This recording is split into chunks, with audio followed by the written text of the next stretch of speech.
5 वक्त की नमाज पढ़ा रहा है, हम उसको तनख्वाह के नाम पर 6,000-7,000 रुपया महीना देते हैं कि नहीं?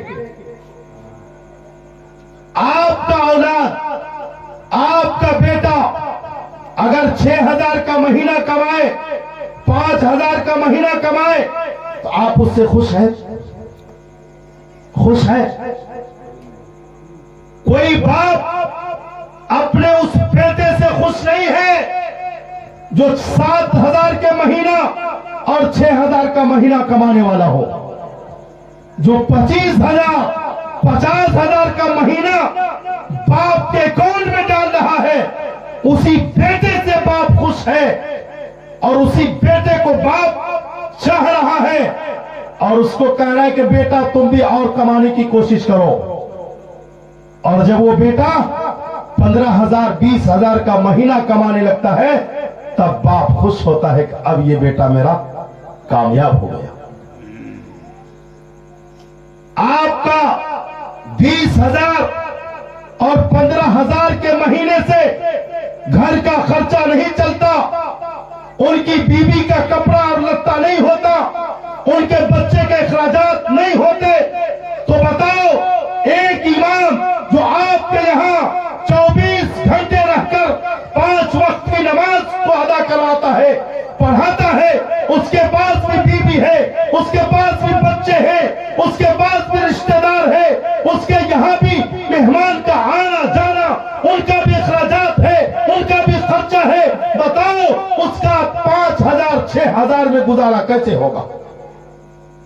ये जिम्मेदारी किसकी है? ये जिम्मेदारी क्या इमाम साहब की है? इमाम साहब की जिम्मेदारी नहीं है, यह अवाम की जिम्मेदारी है कि हम अपने इमाम को जो 24 घंटे के लिए रखे हैं, जो मेरे यहां रहकर 24 घंटे में 5 वक्त की नमाज को अदा करवाता है, 5 वक्त की नमाज पढ़ाता है, यह मेरी जिम्मेदारी है कि हम उसके महीने को इजाफा करें।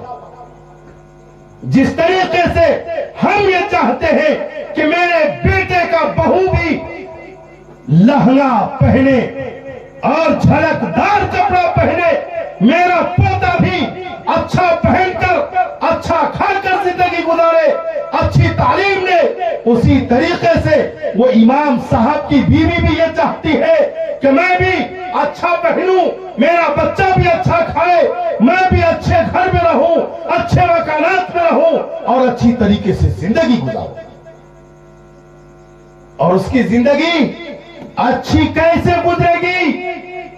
हम जिस तरीके से चाहते हैं अच्छी जिंदगी गुजारना, उसी तरीके से हमको यह सोचना होगा कि हमारे बस्ती के इमाम, हमारे गांव के इमाम जो है, उसकी भी अच्छी जिंदगी गुजरे और उसका भी तनख्वाह अच्छा हो।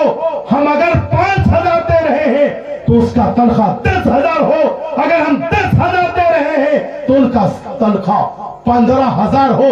अरे एक औलाद किसी फैक्ट्री के अंदर रहकर एक मालिक के तहत 10 आदमी काम करता है तो 10 को 20-20, 25-25 हजार का सैलरी है, और एक इमाम पूरे गांव के तई, पूरे गांव के जिम्मेदार के मशवरे के तहत रहता है, तो क्या पूरे गांव के लोग, पूरे बस्ती के लोग, पूरे बस्ती के अहबाब एक इमाम को 15,000, 20,000 का तनख्वाह नहीं दे सकता है? दे सकता है, लेकिन खर्च कहां होगा? शादी में डीजे बजाकर खर्च कहां होगा? शराब में लुटाकर खर्च कहां होगा? जुए में खर्च कहां होगा? सट्टाबाजी में खर्च कहां होगा? अपने बीवी बच्चों पर। और खर्च नहीं होगा तो मस्जिद के इमाम पर। अगर महीने में 50 रुपया मांगने के लिए आ गया, 100 रुपया महीना मांगने के लिए आ गया, तो 5 दिन दौड़ाते हैं, कितना तो महीनों दौड़ा देता है। क्यों?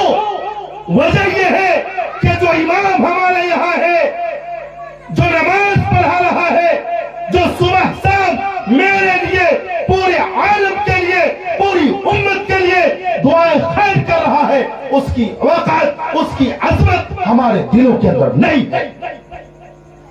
अरे मुसलमान वो है जो अपने लिए पसंद करे, वो अपने भाई के लिए पसंद करे। कोई ये चाहता है कि हम रोज दाल रोटी खाएं, हमारा बच्चा एक कपड़े में रहे, हमारा बच्चा रोजाना दुकान न जाए।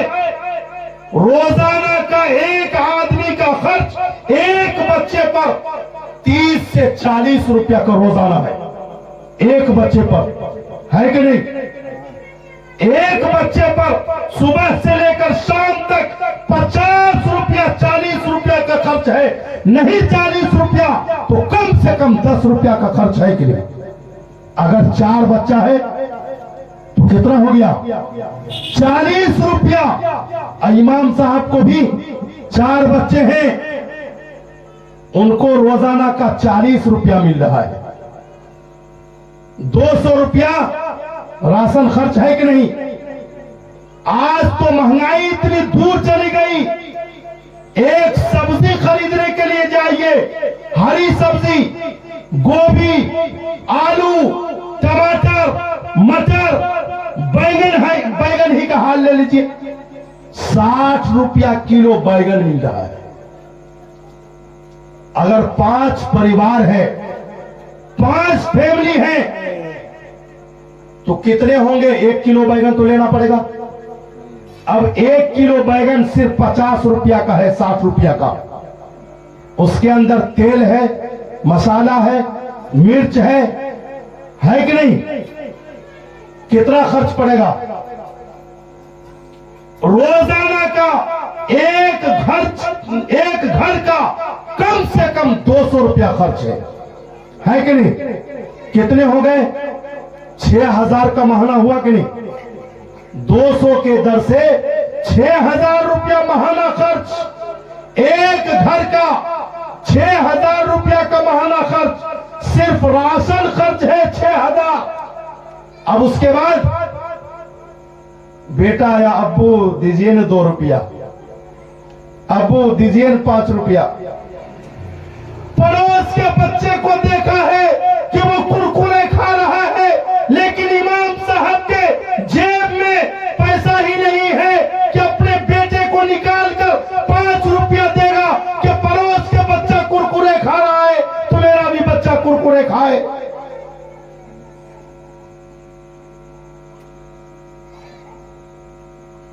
चलिए बच्चे को बहला फुसला कर रख लिया कि बेटा पैसा नहीं है, खुला नहीं है बेटा, चलो हटो, उसको खाने दो, यहां से चलो। अब उसको छोड़ दीजिए, बीवी बेचारी बीमार पड़ी, अब उसको दवा इलाज के लिए जाना है, महीना 7000 रुपया है, राशन खर्च 6000 हो जा रहा है। कितना बचा है? कितना बचा है? 1000। पूर्णिया चले जाइए या कटिहार चले जाइए, पेट में भी अगर दर्द है, अगर हल्का सा बुखार भी है, तो जांच ही में आपका 3000 रुपया चला गया। गए हैं डॉक्टर के पास, कितना चला गया? 3000 जांच में, प्लस फीस है, बाकी दवाई है, और फिर आपको घर वापस आना है। कितना खर्च होगा? एक मर्तबा डॉक्टर के पास गए हैं, 7000 रुपया की रकम खत्म है। इमाम साहब के ऊपर कर्ज आएगा या नहीं? सोचिए कैसी जिंदगी उसकी गुजरेगी। इसीलिए कहा कम तनख्वाह दोगे तो इमाम कैसा मिलेगा? हर नमाज में सजदा 100, हर नमाज में सजदा 100। एक इमाम साहब किसी गांव में इमामत करते थे, किसी गांव में इमामत करते थे। मुख्तसर बात खत्म हो जाएगी। एक इमाम साहब किसी गांव में इमामत करते थे, बेचारे कम पढ़ा लिखा और कम तनख्वाह में तय था। एक दिन बड़े अल्लाह रहमतुल्लाह वाले मौलाना तशरीफ लाए, उनके पीछे नमाज पढ़ा। इमाम साहब ने सजदा सौ कर लिया, इमाम साहब ने सजदा सौ कर लिया। नमाज खत्म हुई, मुक्तदी चले गए। मौलाना साहब ने रुक करके इमाम साहब से सवाल कर लिया कि इमाम साहब, आपने जो सजदा सौ किया, क्या बात हुई थी? सजदा सौ किए, क्या मसला पेश आ गया था? तो छोड़िए ना इमाम साहब, मौलाना साहब छोड़िए ना, वैसे ही कर लिए थे। अरे नहीं भाई, बताइए ना क्यों सजदा सौ किए थे? छोड़िए ना हजरत, वैसे ही कर लिए थे, जरूरत पड़ी थी सजदा सौ कर लिए। अरे हमको बताइए ना, हम भी नमाज पढ़ेंगे पढ़ाएंगे तो हमें भी अगर जरूरत पड़ेगी तो सजदा सौ कर लेंगे। कहा इतना जिद कर रहे हैं तो हम बता ही देते हैं, लीजिए सुनिए। इमाम साहब ने कहा कि मैंने सजदा सौ इस वजह से किया था कि हमको फुसकी निकल गया।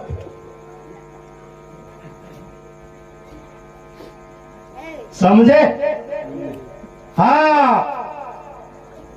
अरे इमाम साहब को यह भी पता नहीं कि उस फुसकी के निकलने से वजू टूट जाती है, और वजू टूट गई तो नमाज खत्म। तो जैसा तनख्वाह वैसा इमाम, जैसा पैसा वैसा मौलवी। तो जब पता किया गया तो रोजाना का यही हाल था कि इमाम साहब रोजाना सजदा सौ किया करते थे। लोगों को मालूम हुआ कि इमाम साहब सजदा सौ क्यों करते थे। तो आज हमारा और आपका यही हाल है, कम पढ़े लिखे, कम मसाइल जानने वाले लोगों को हम इमाम रखते हैं। क्यों? कि पूरी बस्ती वाले मिल के दे रहे हैं 6,000। सेक्रेटरी साहब से अगर पूछा जाए या गांव के बड़े लोग जो होते हैं, आप इमाम साहब को कितना देते हैं? अरे अल्हम्दुलिल्लाह बहुत देते हैं, 7,000 रुपया देते हैं, 6,000 रुपया देते हैं। और उनसे पूछिए कि आपका बेटा 6,000 रुपया महीना कमा रहा है, आपके घर की परवरिश चल रही है? आपके घर के हालात दुरुस्त हो रहे? नहीं। आपके घर के हालात 15,000 20,000 महीना कमाने में नहीं सुधर रहा है, तो इमाम साहब के 7,000 और 8,000 महीना में उनके हालात क्या सुधरेंगे? इसलिए ये जिम्मेदारी लीजिए कि मैं अपने बस्ती के इमाम के तनखे को बढ़ाऊंगा और अच्छे तनख्वाह उनको दूंगा और कदर करूंगा, उनकी इज्जत करूंगा। जहां आ जाएगा मैं उसे सलाम करूंगा। मैं ये इंतजार में नहीं रहूंगा कि इमाम साहब हमें सलाम करें। बाज इमाम साहब को गुलाम समझते हैं, बाज इमाम को गुलाम समझते हैं। इमाम के मतलब क्या है, इमाम के माने क्या है, वो उसको समझता ही नहीं कि इमाम क्या होगा। इमाम पेशवा इक्तदा जिसकी की जाए। आज लोग इमाम को गुलाम समझते हैं, यही अर्ज कर रहा था। इमाम को गुलाम समझते हैं कि इमाम का अगर सामना हो तो इमाम खुद सलाम करे हमको, हम इमाम को क्यों सलाम करें? हाय अफसोस कि आपके दिल के अंदर उलमा की मोहब्बत नहीं है, इमाम की कदर नहीं है। अगर इमाम की कदर होती, उलमा की मोहब्बत दिलों के अंदर होती, तो अरे उलमा को देखना भी सवाब है। आप उसको सलाम करते, अस्सलामु अलैकुम व रहमतुल्लाहि व बरकातुहू, और आप 30 नेकी का मुस्तहिक बनते। आप, लेकिन आज आम ये बात है कि किसी बस्ती के अंदर इमाम है तो लोग ये समझते हैं कि इमाम तो मेरा गुलाम है, हम उसको सलाम क्यों करें, वो हमें सलाम करे, क्योंकि मैं महीना देता हूं ना इमाम साहब को। हाँ, इमाम साहब को 100 या 50 रुपये का महीना दे करके और पूरी बस्ती मिला करके 6,000 7,000 रुपया दे करके इमाम साहब के ऊपर एहसान जता रहे। ये नहीं सोच रहा है कि इमाम ना होता, ये इमाम साहब ना होते तो ये मौलाना ना होते, ये हाफिज साहब ना होते तो हमारे बच्चों के कान के अंदर भी आजान ना होती, हमारे बच्चे के कान के अंदर आजान की सदा नहीं सुनाई दी जाती। ये इमाम साहब ना होते, ये मौलाना साहब ना होते तो हमारे बाप का जनाजा भी नहीं पढ़ा जाता। ये इमाम ना होते तो मेरा बेटा का निकाह भी नहीं होता, मेरी बेटी का निकाह भी नहीं होता। ये इमाम साहब ही है कि आज हमें शरीयत के ताल्लुक से सारी मसाइल बताकर हमें इस्लाम के दायरे में जिंदगी गुजारने का सबक सिखाता। आज हम इमाम को हकीर समझते हैं, अरे 5,000 रुपया का महीना कमाता है, 6,000 क्या, वो तो हम एक दिन में उड़ा देते हैं, एक दिन में उड़ा देते हैं। हाँ, ये ख्यालात दिलों के अंदर लिए घूमता है। और याद रखना, इमाम साहब भी वैसे ही ख्यालात लेकर आपकी इमामत कर रहा है। अल्लाहु अकबर, तनख्वाह 6,000 है, कल बीवी को डॉक्टर के यहां ले जाना है, पैसा नहीं है, बच्चा बीमार है, घर के अंदर खर्चा नहीं है। अल्लाहु अकबर। अब वहां क्या सोच रहा है, अब्बा बीमार है, अब्बा ने पैसे की फरमाइश कर दी थी, उधर बीवी मोहतरमा भी बेहतरीन सूट की फरमाइश कर दी है। समी अल्लाहु लिमन हमीदा, ये नमाज हो रही है, ये नमाज हो रही है। आपकी नमाज होगी, आपकी नमाज होगी, इमाम खुश, अवाम खुश, इमाम का घर खुशहाल, आपका घर खुशहाल, इमाम नाखुश, आप भी नाखुश। आप इमाम के घर को खुशहाल नहीं करेंगे, आपका घर खुशहाल नहीं होगा, आपका घर खुशहाल नहीं होगा। इसलिए याद रखिए कि अपने उलमाओं की इज्जत कीजिए, अपने इमामों की कदर कीजिए। आपके इमाम हैं, सलाम कीजिए, अस्सलाम वालेकुम, 150 तोहफा दे दीजिए, आपका कुछ नहीं बिगड़ेगा, दुआएं मिल जाएगी।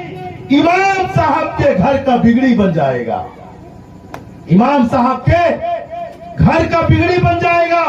इमाम साहब के बच्चे चॉकलेट खाएंगे, अब्बू जान अब तो हमें कुरकुरे भी मिलने लगा। लेकिन एक वक्त था कि अब्बा से मांगते थे, कहता था बेटा फुटकर नहीं है, खुला नहीं है, लेकिन अब मिलने लगा है। क्यों? इमाम साहब को भी अब मिलने लगा है। इसलिए हम अपने इमामों की कदर करें, हम उलमा की कदर करें, उसे तोहफा तहफ़ दें, मुसाफा करें, तो हाथ खाली न जाने दें। हाथ खाली, दुआ की दरखास्त कराते हैं, इमाम साहब दुआ करा दीजिएगा, दुआ कर दीजिएगा। इमाम साहब भी बेचारे दुआ कर दिए, लेकिन दिल के अंदर है खाली दुआ ही कराता है, खाली दुआ ही कराता है। और बाज बखील होते हैं, खाली दुआ। इमाम साहब दुआ कर दीजिएगा, इमाम साहब दुआ कर दीजिएगा, अस्सलाम वालेकुम, दुआ कर दीजिएगा। इमाम साहब दुआ कर रहे हैं, तरक्की हो रही है, लेकिन इमाम साहब को तिरछी निगाह से देख रहा है। कह रहे अब तो हम 50,000 में आ गए हैं, इमाम साहब तो 6,000 में। वो मेरे सामने क्या, दूर से अस्सलाम वालेकुम, खैरियत से है इमाम साहब? हाँ अल्हम्दुलिल्लाह, हाँ अल्लाह का शुक्र है, ठीक है हम भी। आप कहाँ दुआ की जरूरत है? 50,000 का आ रहा है। अब इमाम की कदर घट गई, क्यों? पैसा आ गया, अमाउंट बढ़ गया, आपकी निगाह में वो गिर गए। याद रखना, आपके निगाह में तो ये गिर सकता है, लेकिन अल्लाह के निगाह में कभी नहीं गिरा है, नहीं गिरेगा।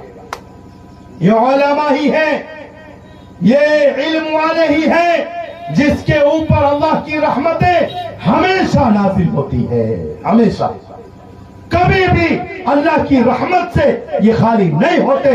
इसलिए याद कीजिए कि इंशाअल्लाह हम सब के सब अपने इमामों की कदर करेंगे इंशाअल्लाह। अल्लाह हम सबको अमल की तौफीक नसीब फरमाए और शादी ब्याह घर की निकाह को सुन्नत तरीके पर करने की कराने की तौफीक नसीब फरमाए। जहेज जैसी लानत वाली चीजों से समाज को हम सबको बचने की तौफीक नसीब फरमाए। आमीन व आखिर दाअवाना अल्हम्दुलिल्लाहि रब्बिल आलमीन।